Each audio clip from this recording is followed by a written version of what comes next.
probably know me. Or you think you do. Luna Star. That's the name, right? The girl from all those videos? The one who always smiles, always moans at the right time, always looks like she's just so into it? The fantasy. Yeah, that's me. Luna. It's a good life, I guess.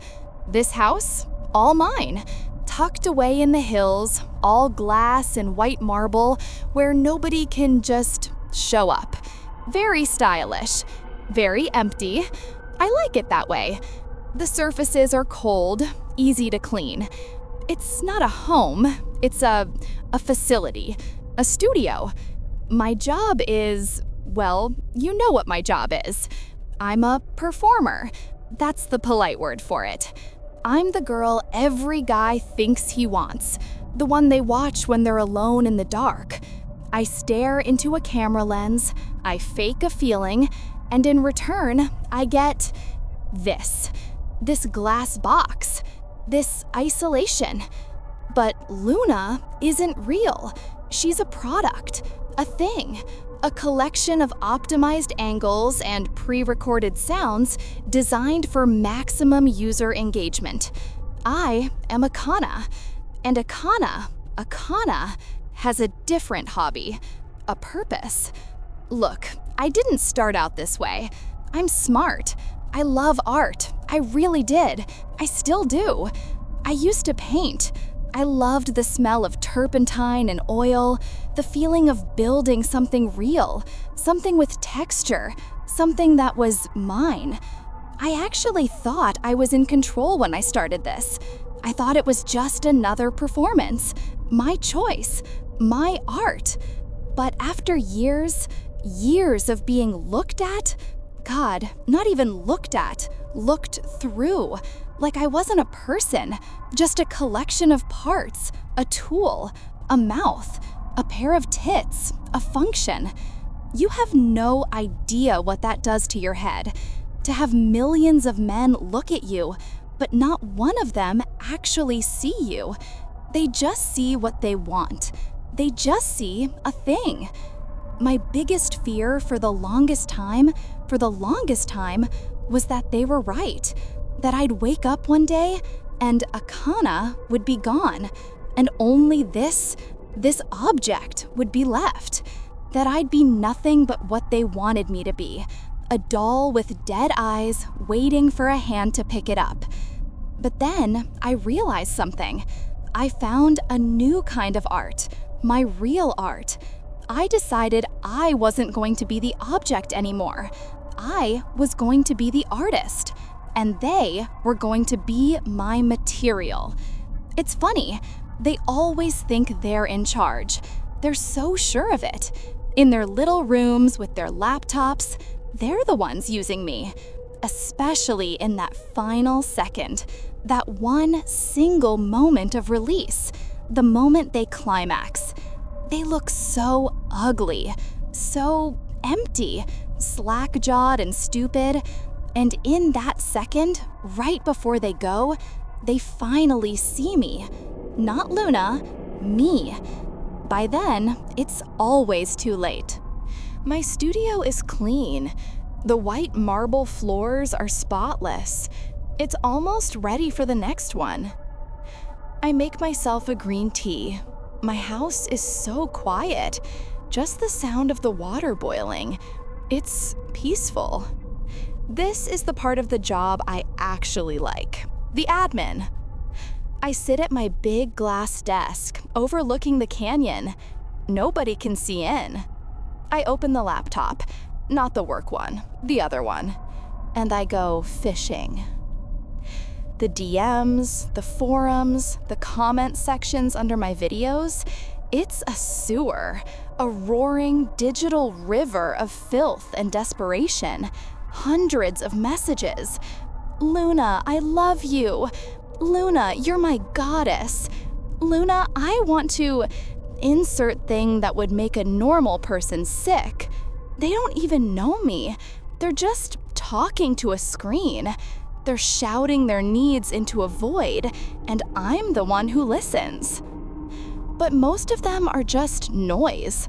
I'm not looking for the ones who just want to get off. I'm looking for the ones who think they own me, the ones who think they have a connection, the ones who think they see me. Some of them stand out. They're not just hitting on Luna, they're obsessed. They argue with each other about me. I found 2 of them this week, Jessie D and Luna Lover 88. Pathetic. They've been fighting in a forum thread for weeks about who's my biggest fan. Jesse claims he knows my favorite flower. He's wrong. He claims he can tell which videos I really mean it in. He worries about me. He thinks I'm too delicate for this business. He wants to save me. Luna Lover 88 says he can feel my soul. I don't have one.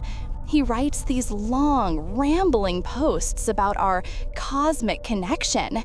He says he can see the real Akana behind the Luna mask. That one made me laugh out loud. They're perfect. The arrogance, the presumption, and the competitive streak. That's new. That's interesting. So I send them both a message, as Luna, of course. I turn her on, the sweet, slightly lonely girl. Hi, I saw what you wrote. It was really sweet. Thank you for being so kind to me. They lose their minds, both of them, instantly, flooding my inbox. They're like puppies, drooling, desperate puppies. They can't believe it. Their fantasy is talking to them. Jessie D wants to meet, to protect me. Luna Lover 88 wants to meet to worship me. It's disgusting. It's exactly what I want. What's insane is how easy this is. The contempt I feel is so total, it's almost boring. Almost. I type, I don't know. I get scared meeting people. I'm really shy. I can practically smell the testosterone through the screen. They trip over themselves promising they're nice guys. They're different. They're the ones who really see me. Jessie D writes, I would never hurt you, Luna. I'd kill anyone who tried.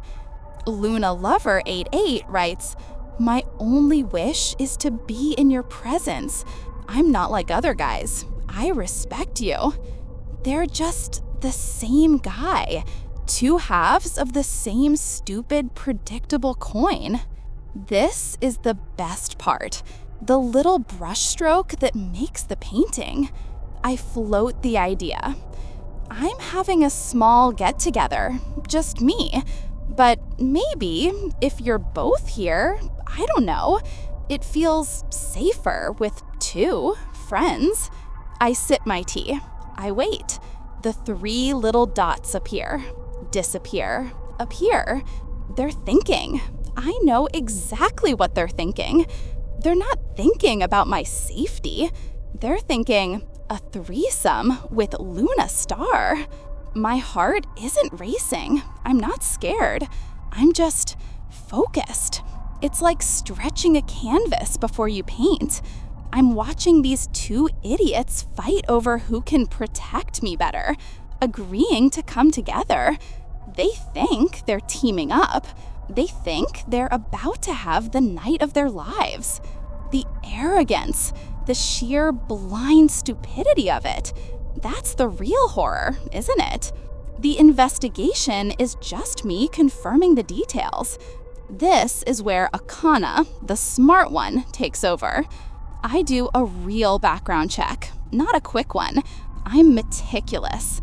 Jessie D is Kirk Sani, 34, works in IT support, lives alone, 1 sister in another state. His social media is just empty. Work, video games, and a million posts in my fan forums. Luna Lover 88 is Derek's son, 29, delivers packages, lives in a studio apartment. His posts are all about energy and spirit, but his browser history, well, that's a different story. Lonely, both of them. Single, dead-end jobs, apartments full of my posters probably. They post everything online. They have no real connections. No one who will notice they're gone right away. They're just disposable. They're perfect. The point of no return? That was the text I got an hour ago. Jesse, we're in the cab, on our way. Can't believe this is happening. Luna lover, Sunny, we're 20 minutes out. I'm bringing you roses, red ones. He got the flower wrong. Of course he did. I hate roses. They're sentimental and they rot. My favorite flower is a Venus flytrap. They're coming. Here, to my house. Together. The stakes? They're high. But not for me. The suspense is just waiting. Waiting for the sound of the car on the gravel driveway. I go back to the studio, the white marble room at the end of the hall. I check the lighting. I check the camera, not the one for work, the other one. The one that feeds directly to my private encrypted server. The one for me, my art. I look at the tools laid out on the sterile metal tray, hidden in a wall panel. Clean, precise. This isn't a scare. This is cleansing. I hear the crunch of tires outside. I take a deep breath and I smile. Luna's smile. Sweet, inviting, and completely fake. Showtime. They stumble out of the car. They're even worse in person. Luna Lover 88, Sunny, he looks like a Sunny, shoves the wilted gas station roses at me. They're wrapped in cheap plastic. Jesse just stands there, breathing through his mouth, staring. He's trying to look at the house, but his eyes just keep snapping back to my body. Of course they do. I'm just parts. Oh my God, you guys came! I gush, putting just a little tremble in my voice. I'm so nervous. Come in, please, let's have some wine. I lead them inside. The house is silent, except for my voice. They're quiet, just looking at the marble, at the glass, at me. I pour the good stuff, the $200 a bottle stuff. They drink it like it's cheap beer. They're instantly trying to outdo each other. Jesse keeps correcting Sunny about which movie I won an award for. Sunny keeps trying to tell me he connects with my soul. It's exhausting. I want it to be over. I touch Jesse's arm and he visibly shudders. Gross. I lean in close to Sunny, and I can smell the sweat and the cheap cologne. You're both so sweet, I whisper. I have something really special planned in my studio. Their eyes light up. Studio? They know that word. They think they know what it means. They look at each other and then at me with this disgusting shared smirk. They think they've won. They think the shy girl is ready to be the slut for them. I lead them down the white marble hall. The studio is at the end of the house. I designed it. It's soundproofed. The lights are low. A big plush white rug is on the floor.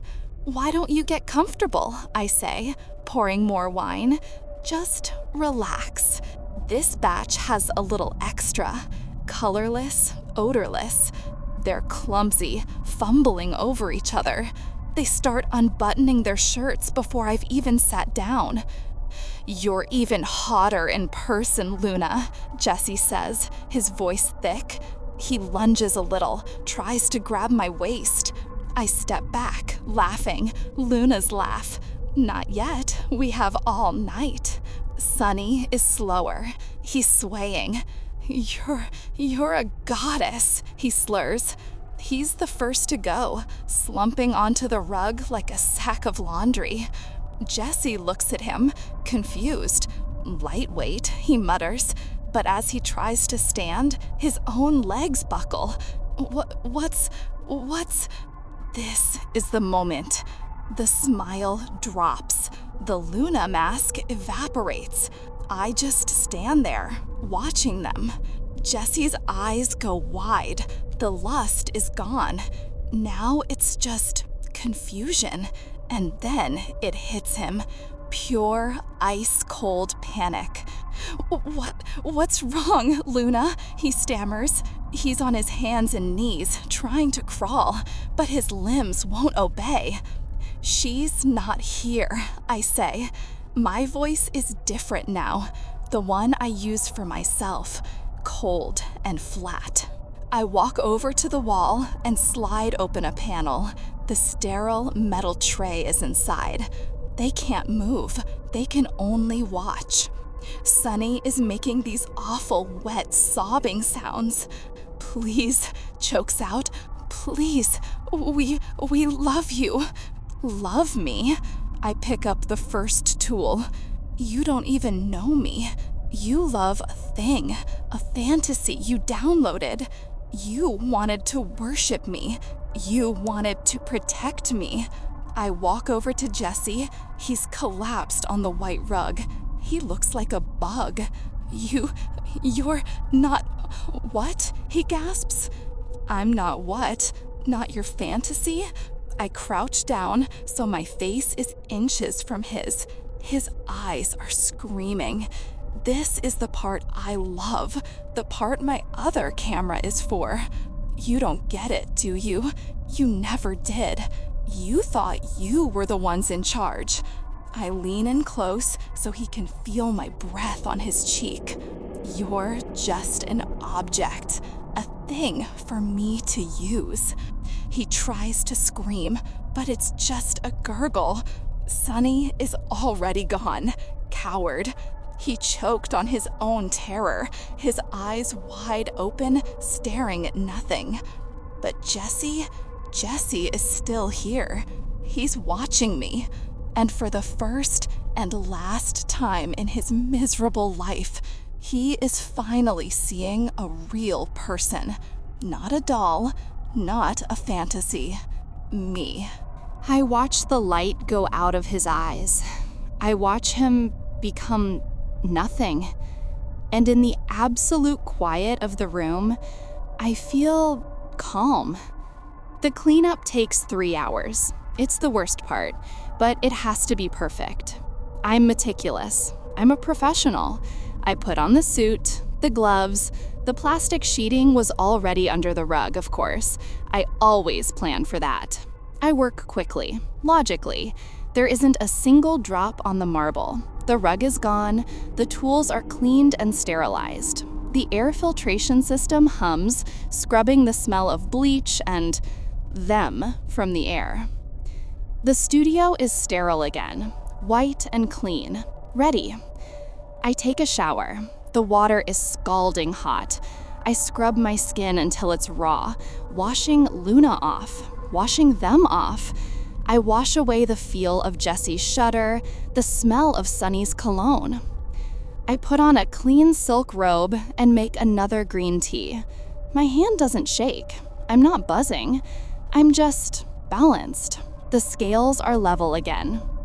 I sit at my glass desk. The sky over the canyon is just starting to turn a pale, sick gray. I open the bottom drawer and take out a small black leather-bound notebook. It's very simple, very elegant. I turn to the last page. It's just a list of dates and tally marks. I pick up my pen, a good one, heavy. I make a new mark, and another. I run my finger down the column, 41, 42, 43. I write the new total at the bottom, 43. I close the book, I put the pen away. My reflection stares back at me from the dark glass of the window. I don't look angry, I don't look scared, I don't look like Luna. I just look placid. They were so terrified I wasn't human. They wanted me to be an object, a doll, something they could use and control. The joke is, they got their wish. I am exactly what they made me. I am a tool, I am a function, I am a thing designed for a purpose. And I am so good at my new job.